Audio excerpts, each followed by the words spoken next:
The lawyer's office in Seattle, Washington, buzzed with a tense stillness as the will reading began, the hum of the air conditioner barely masking the weight in the room. I sat rigid, my hands folded in my lap, watching my parents lean forward, their eyes glinting with anticipation rather than grief.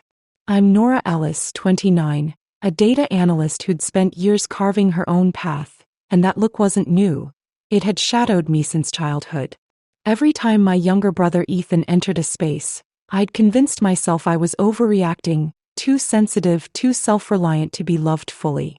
But when Dad interrupted the lawyer, declaring they'd accept my inheritance on my behalf to redirect it to Ethan, something inside me shattered. The room froze, all eyes on me. I opened my mouth to protest, but a voice cut through, my grandmother's, steady and commanding. What she revealed next turned my world upside down. I'd grown up believing every family had favorites, that every sister had to fade while her brother shone. From the start, my parents made it clear Ethan was the golden child. At 12, I got a store-bought cake and a pat on the back for my birthday. The same year, Ethan at 9 had a pool party with a bounce house and a DJ. I'd watch from the sidelines, puzzling over their beaming smiles for him, so absent for me. School only widened the gap. Straight A's earned me a curt, "That's expected, Nora," from Mom, while Ethan sees triggered pizza nights and proud Instagram posts. I threw myself into extracurriculars, math club, robotics, yearbook, studying late into the night, securing a full ride to a top university, and freelancing to cover extras. I'd call home excited about a project win only to hear, "That's nice. Did Ethan get that internship?" Ethan meanwhile drifted, switched majors twice, took a gap year to explore, wrecked a car and got a replacement. I biked through rain to my part-time job. The truth stung. No matter my effort, I'd never earn their pride because I wasn't Ethan. I stopped sharing successes, the ache settling deep. I hoped graduation or buying my first apartment at 27 might shift their view, but Mom said, "We knew you'd manage. Ethan needs us more." That dismissal lingered, a quiet sentence. It wasn't what they gave him, new gear, cash, that hurt most. It was what they stripped from me. My voice, my place, my right to be seen. So, walking into that will reading, I didn't seek wealth or praise, just a flicker of acknowledgement that I mattered. Yet even then they aimed to erase me one last time. Leaving for college at 18, I didn't cry, not from bravery, but because emotion never swayed them when Ethan held the stage. While I juggled a double major in statistics, 2 jobs, and a grueling bus commute, Ethan lounged at home, gaming until dawn, dabbling in odd jobs Dad secured. Mom justified sending him $1,500 monthly with, "He's finding his path."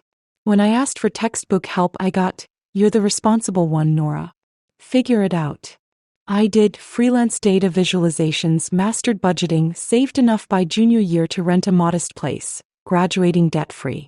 No visits, no calls to check on me, not even at my senior data expo where I presented a predictive model to industry leaders. That weekend, they drove 4 hours for Ethan's amateur car rally. Backstage, portfolio in hand, I waited for a surprise appearance. None came. Mom texted, "Sorry, sweetie." Ethan took second.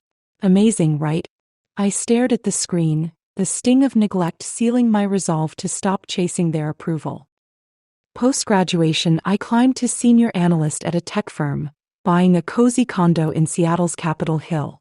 I invited them for a housewarming. They glanced around saying, "You've always been self-sufficient. We don't worry about you." Not praise, dismissal. Ethan still lived with them, tinkering with a gaming app idea backed by their investment. "He needs a boost," Dad said. I was the shelved product, Ethan the project. But that independence forged a steel resolve. When Grandpa passed, I grieved privately. He'd been my refuge, sending me coded math puzzles for birthdays when he couldn't attend. At his funeral, my parents flanked Ethan, consoling him while I sat alone, my eulogy about his puzzles met with Mom's blank stare. 2 weeks later, a lawyer's letter arrived, summoning me to the will reading. Grandpa had named his children and grandchildren, me included.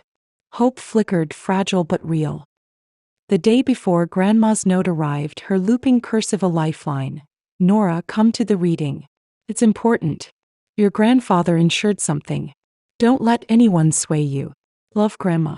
Her rare intervention hinted at more. I took the day off, wore my best blazer, and entered the office with head high despite my parents' smirks. Ryan waved. We hadn't spoken in months. The lawyer began, dividing the estate evenly among Grandpa's kids, then grandchildren. My name with equal share, tensed my parents. Dad interrupted. We'll accept Nora's portion for Ethan. He's fine, career condo, no debt. He needs it for his app, Mom nodded. She's generous. Ethan's the dreamer. I clenched my fist. I don't need anyone to accept for me, I said, voice steady. Dad's mask slipped. This is about family, Nora. Don't let pride ruin it. Mom added, if you loved us. Grandma stood, hand on mine. Let's hear the rest. The lawyer nodded, and what followed shifted everything. The lawyer's voice faltered as Grandma's intervention sliced through the tension in the Seattle office, her hand still warm on mine. The air thickened with unspoken accusations as the reading resumed, Grandpa's will unfolding like a map to a truth I'd long suspected but never dared confirm. My parents' plan to redirect my inheritance to Ethan had unraveled, and Grandma's steady gaze promised more. I sat rigid, heart pounding, as the lawyer detailed each grandchild's share. Mine equal to Ethan's. Dad's interruption. She doesn't need it. Ethan's app needs growth. Met with Mom's syrupy. Nora's always been selfless. Only deepened the rift. I'd fought for this moment, not for money but for recognition, and now the room held its breath. What would Grandma's next move be, and how would it reshape my place? That question pulsed, a current pulling me forward. The lawyer continued, his tone measured. There's an additional clause, he said, glancing at Grandma. Any attempt to manipulate or redirect a beneficiary's share triggers forfeiture of the interfering party's claim. The room stilled. My parents' faces drained of color. Grandma nodded, her voice clear. Your grandfather saw the pattern. Ethan coddled, Nora overlooked. He added this to protect her. Dad's jaw tightened. This is absurd. We raised her. Mom's eyes welled. Maddie, Nora, don't do this. I felt the weight of their guilt trip. Braces, a semester's books, the roof over my head, twisted into leverage. You owe us, Dad snapped. If you loved us, you'd sign it over. Grandma squeezed my hand. She owes you nothing. She's earned her share. The lawyer confirmed, unless Nora waives it, the inheritance is hers. Your actions jeopardize your own portions. Dad stood red-faced. We'll fight this. They stormed out, Ryan trailing silently, leaving me at the table, my name, Nora Claire Alice, ringing like a foreign anthem. That night, my condo felt like a fortress and a prison. Texts flooded in. Mom's, you embarrassed us. Dad's, blood money won't save you. Ryan's, I didn't ask for this. I paced, the silence louder than their words. The little girl in me whispering apologies I refused to voice. By the third day, I needed escape. I requested leave, silenced my phone, and drove to my grandparents' cabin on Lake Washington, where Grandpa taught me to row and Grandma slipped me extra marshmallows. The door creaked open, dust thick, the silence healing. I lit a fire, wrapped in a quilt, and let tears fall, grief for Grandpa for years begging for love. The next morning, a sealed envelope in the guest room drawer bore Grandpa's blocky script. Nora. Trembling, I opened it. If you're reading this, the will's been read. Your parents will make it messy. I saw it all. Their neglect, Ethan's cushion, your strength. This isn't a reward, it's recognition. You earned it daily, even without applause. Your voice matters. Don't let them silence it again. Love, Grandpa. I sank to the floor, clutching it, the words a mirror to my soul. It wasn't about cash, it was about being seen. I returned to Seattle with clarity, the letter a talisman. I called Grandma, she answered instantly. Did you find it? She asked. Yes, I choked. Thank you. She paused. Your grandfather wanted you to know love shouldn't be invisible. He saw you. Then she revealed more. Months before his death, my parents had pressured him to favor Ethan, suggesting I was set and Ryan should inherit fully. Grandpa refused, adding the clause with Grandma and the lawyer's help. Their interference triggered it. My parents' shares were now at risk, and Dad was removed as executor, Grandma and the firm taking over. They're furious, she said. Dad claims I turned you against him. I laughed bitterly. She added, "It's what Grandpa wanted if it got ugly." I sat stunned. Someone had planned for my protection. The fallout hit fast. That night, my parents arrived unannounced. Mom's mascara streaked, Dad's face flushed. "You planned this," he spat. "You manipulated Grandma." I stood firm. "Grandpa made his choice. You made yours." Mom pleaded, "Sign it over, Ethan needs it." "No," I said. "I needed a family for 29 years and got nothing." Dad laughed, cruel. "Then enjoy your money. You're no family now." They left and I didn't cry. Realization dawned. I'd lost people, not a family. Grandma called daily, friends checked in, and a week later Ryan knocked. I hesitated, then let him in. "Can we talk?" he asked, nervous. He stood, hands in pockets. I didn't know they do that at the reading. I should have stopped them. I nodded. "You didn't." He flinched, pulling out Grandpa's letter to him. Less warm but honest, urging him to grow, apologize, fight his own battles. "I'm sorry, Nora," he said, eyes meeting mine. "For everything, letting them push you aside while I coasted." I knew but ignored it. Being the favorite was a cage. He confessed fear of failure, reliance on their fixes, envy of my self-made life. "I'm enrolling at community college. Software design, maybe finance. With my share, I'll build something real." I smiled, throat tight. Grandpa would be proud. We hugged, a bond earned. He left and I felt a shift. What would this new alliance mean, and how would I wield my voice? That question lingered, a bridge to cross. The soft glow of Seattle's evening lights filtered through my condo windows as I sipped chamomile tea, the framed letter from Grandpa resting on the oak table, a tangible testament to the voice I'd finally claimed. The will reading had severed ties with my parents, their furious exit leaving a void filled with both loss and liberation, while Ryan's apology and Grandma's unwavering support had sown seeds of renewal. The city's hum, distant ferry horns cutting through the drizzle, rain tapping the glass, wrapped around me like a new heartbeat, a rhythm that marked this space as mine. I'd inherited not just money, but a recognition that fueled my resolve, and the isolation from my past family had carved a fertile space for something greater. The oak desk in the corner, once cluttered with data reports, now held sketches and plans for a future I'd shape with my own hands. The faint scent of pine from a recent delivery of art supplies lingered, a promise of creation. What would I build with this legacy? That question had driven me since Grandpa's letter, and now the answer was taking root, branching into a community I could nurture. In the weeks following Ryan's visit, the condo felt less like a battleground and more like a canvas awaiting color.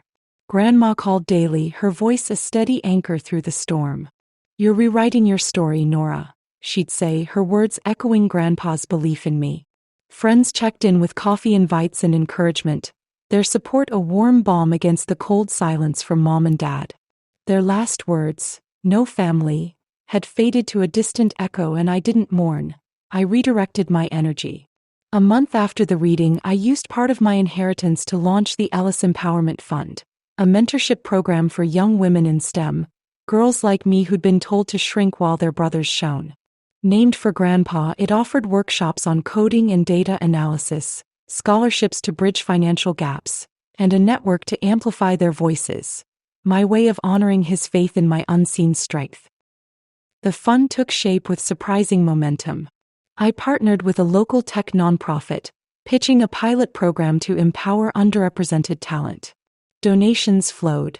A $10,000 grant from my firm, impressed by my resilience, $5,000 from a client moved by my story, $1,000 from a neighbor who'd overheard my plans at the market, even $500 from a barista who'd seen the hub's early flyers. I enlisted Ryan, whose coding skills surprised me, and Tara, a data scientist friend with a passion for teaching, their energy infusing the vision with life. We scouted a space in Pioneer Square, a loft with panoramic views of the Sound, its high ceilings and exposed brick a blank slate. After securing permits and rallying volunteers, we broke ground 4 months later. The Ellis Hub emerged, its exterior painted a soft teal, its interior adorned with local art. murals of Mount Rainier, sketches of ferry crossings, each piece a story of perseverance. The opening day arrived, a crisp December afternoon, the air tinged with pine and the promise of snow. I stood with Ryan and Tara, scissors in hand, as a crowd, students, mentors, supporters, gathered under a canopy of umbrellas. "This is for the overlooked," I said, my voice steady over the drizzle. "A place to rise, to be heard." Tara cut the ribbon, applause swelling like a tide, and the room buzzed with possibility, the scent of fresh paint mingling with excitement. Inside, the hub thrived with purpose. A lab hummed with Tara teaching Python, her students debugging code with furrowed brows. A lounge hosted networking sessions where laughter echoed off the brick walls, and a gallery displayed projects, predictive models, app prototypes, innovative dashboards. I walked the space, the hum of ambition a comforting pulse, and sat in the office, opening Grandpa's letter again, its creases a map of my journey. I wrote in my journal, "They cast me as the shadow, the quiet fixer, but I turned their neglect into this. This hub is my proof. I'm enough." A plaque by the door, etched by a local artisan with care, read, "Strength in data, hope in voice," its letters gleaming under the soft lights, a nod to the path I'd walked. That night, the crowd thinned and I lingered, the empty lab quiet save for the rain's gentle tap. On a desk lay a blank notebook, its pages pristine, waiting for new ideas, a symbol of futures yet to unfold and voices yet to rise. The months that followed solidified my path with a rhythm of growth. The hub expanded, hosting hackathons that drew coders from Tacoma, mentorship fairs that filled the lounge with the clink of coffee cups and shared dreams, its name spreading through tech blogs and community boards. I hired a small team, including Sam, a 22-year-old coder with a knack for AI ethics, his drive echoing my early hustle over late-night spreadsheets. Fund revenue supported the Clara Grant, named for Grandma, aiding a single mom, Elena, in her tech degree, her tearful thank you at a workshop a reward beyond measure. Grandma visited often, bringing Dad once, his presence a surprise. He stood by the window, hands in pockets, and muttered, "You've built something, Nora." We sat on a bench outside, the tension easing as he recalled Grandpa's fishing trips, a slow thaw beginning. Ryan thrived, earning straight A's, teasing me, "Now I'm the nerd in the family." We started sibling Saturdays, pancakes with blueberries, walks along Puget Sound, a bond forged anew with each shared laugh. Mom remained silent, her absence a closed chapter, but Grandma remained our rock, urging, "Keep rewriting, dear ones." 6 months later, I stood on the balcony, the rain cleared, the city aglow under a violet dusk that painted the sky with streaks of gold. The hub's success, a $30,000 grant from a national tech foundation, plans for a new lab with holographic displays, filled me with a quiet pride that warmed my chest. The condo, once a refuge from neglect, now felt like a launch pad for this new life. I traced the skyline with my eyes, the Space Needle a distant beacon, and smiled. I'd reclaimed my legacy, not with vengeance or loud proclamations, but with the steady work of building something beautiful, turning pain into a platform for others. The isolation from my parents had birthed this vibrancy, Ryan's growth into his own man, Grandma's love as a steady guide, the hub's pulse of progress.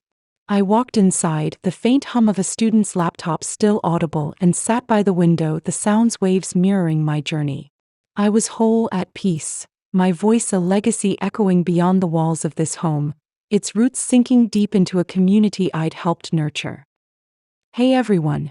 Thanks for tuning into the Revenge Tempest channel. If you love this story, please hit that subscribe button and join our amazing community. Drop a comment below letting us know where you watched us from. Hey everyone! Thanks for tuning into the Revenge Tempest channel. If you love this story, please hit that subscribe button and join our amazing community. Drop a comment below letting us know where you watched us from.